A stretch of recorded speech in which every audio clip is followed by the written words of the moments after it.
Assalamualaikum warahmatullahi wabarakatuh. Selamat siang. Selamat bertemu kembali dengan saya, Ulfa Alifa Rahma, salah satu dosen pengampu mata kuliah PL 3131, Perencanaan Infrastruktur Wilayah dan Kota. Masih pada materi yang sama, yaitu pemodelan dalam perencanaan infrastruktur wilayah dan kota, khususnya infrastruktur persampahan. Pada segmen kali ini, kita akan membahas mengenai penentuan kebutuhan infrastruktur persampahan. Jadi ini merupakan segmen kedua, tapi pembahasan yang bagian pertama ya. Kalau pada kerangka pembahasan yang kita bahas sebelumnya pada segmen pertama. Di sini kita akan mempelajari beberapa pemahaman dasar terlebih dahulu. Jadi sampah merupakan sisa dari kegiatan sehari-hari manusia ataupun proses alam yang berbentuk padat. Jadi tadi kan kalau kita pahami untuk limbah sendiri ada bentuknya padat, cair, gas maupun lumpur.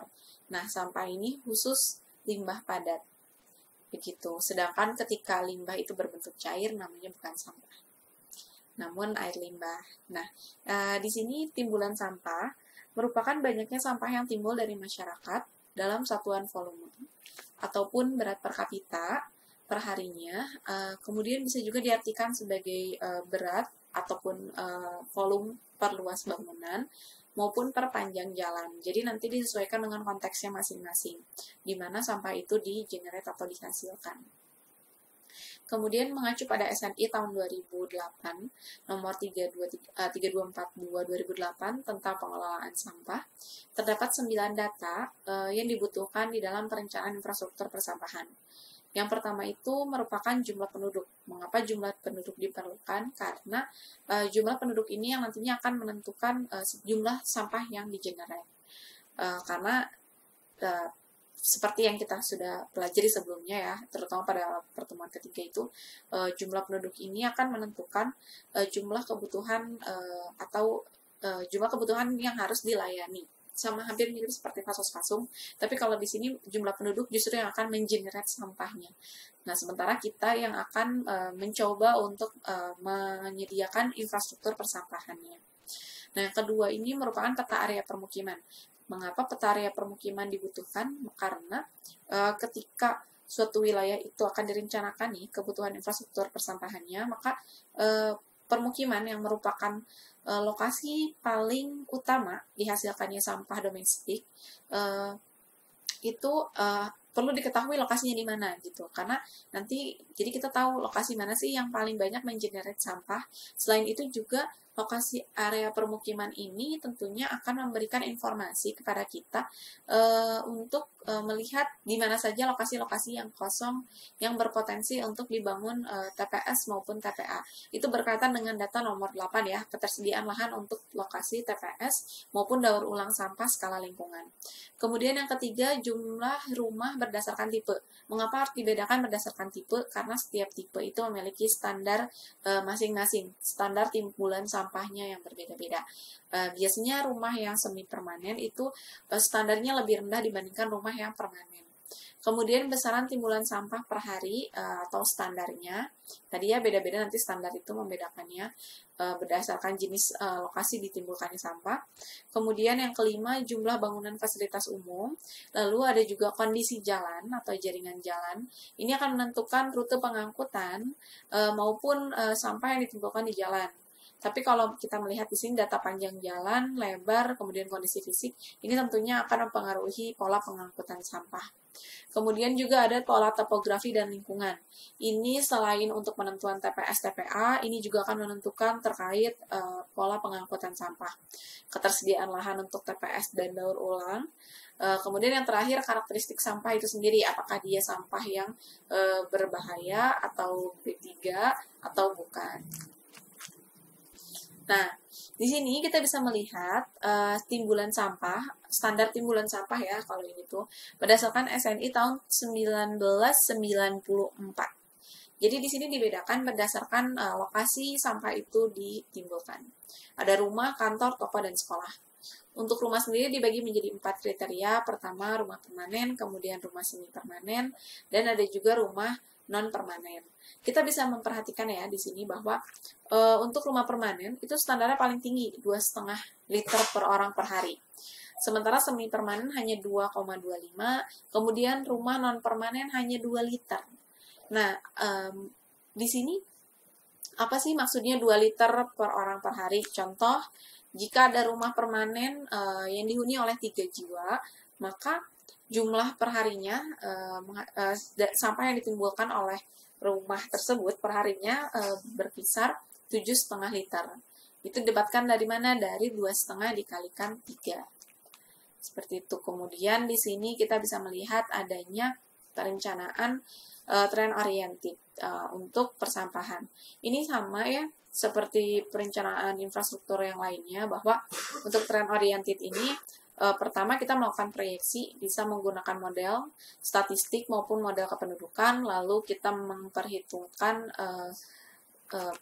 timbulannya maupun demand-nya berdasarkan pedoman maupun standar yang ada.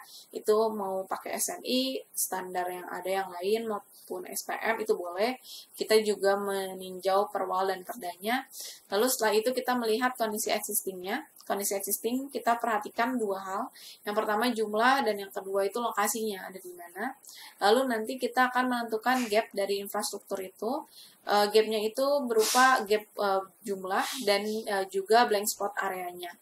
Yang terakhir, kita akan membuat rencana struktur ruang atau rencana infrastruktur persampahannya.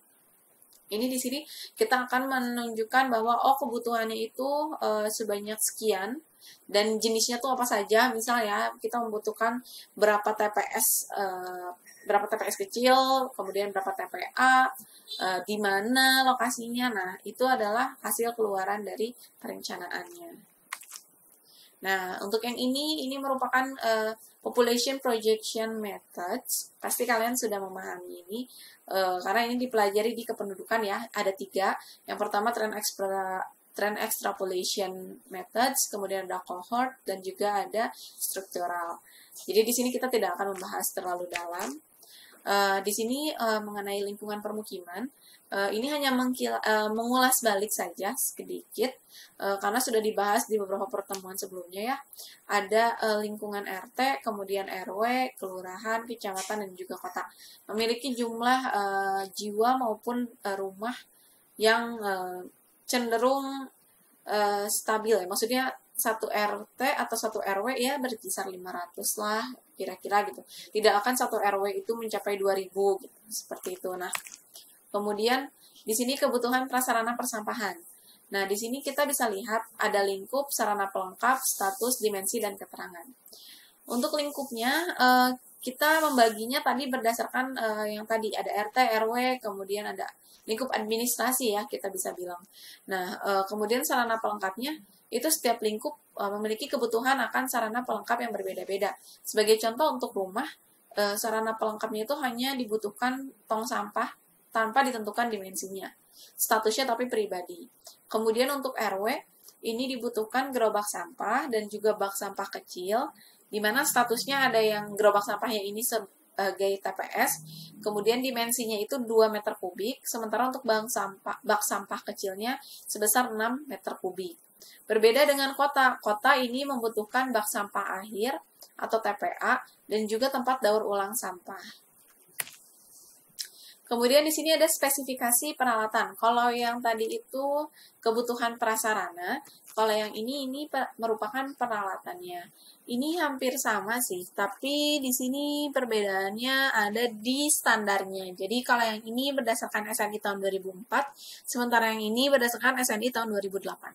Jenis peralatannya berbeda juga karena beda standar ya, ingat. Jadi dalam perencanaan itu ada beberapa standar, kita yang menentukan mau pakai yang mana.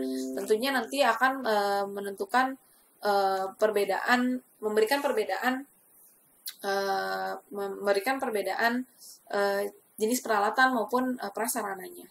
Di sini kita bisa lihat bahwa di sini jenis peralatan contohnya wadah komunal, volumenya 0,5 sampai 1 liter, melayani 20 sampai 40 kepala keluarga, dan bisa dikatakan sekitar 100 sampai 200 jiwa. Kemudian untuk TPS ada tipe 1, tipe 2, tipe 3. Kemudian ada juga bangunan pendaur ulang sampah skala lingkungan.